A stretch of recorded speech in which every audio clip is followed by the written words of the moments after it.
remarks, I am the MP for St Andrews as the MP for North East Fife, so I thought it quite important that I be here today. I want to pay tribute to some of the groups and organisations that work in St Andrews, the Hub, the Community Council, who recently hosted the Hoolie that marked St Andrews Day in the town, the university. Obviously I was here not that long ago marking the passing of my predecessor but one, the Right Honourable Lord Campbell of Pittenweem, Ning Campbell, who was the Chancellor of the university.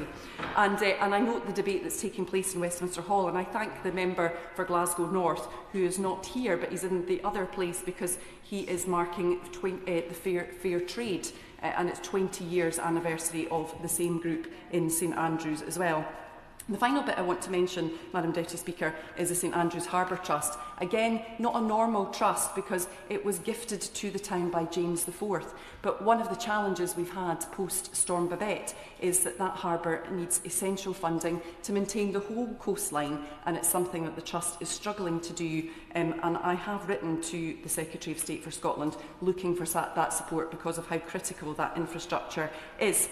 But one of the other things I get to be as the MP for St Andrews is on the board of the Links Trust. My father does not share my politics, but he is a keen golfer and he's therefore very happy about that. But we do and are known for golf, and the Open returns to St Andrews in 2027. And I wanted to take this opportunity today to highlight a recent report by the Links Trust that demonstrates that St Andrews and the courses there deliver £300 million of economic impact to Scotland's economy. Visitors and their families support nearly 1,700 full-time jobs in St Andrews and over 4,000 across Scotland, and that for every pound that passes through the tills of the St Andrews links, an additional £3.43 is generated for other businesses in St Andrews. And more than 100,000 visitors have made St Andrews links their destination in 2024, with over 91% coming from outside Scotland. So it is absolutely vital, St Andrews, to the wider Scottish economy, as well as the wider North East Fife economy too.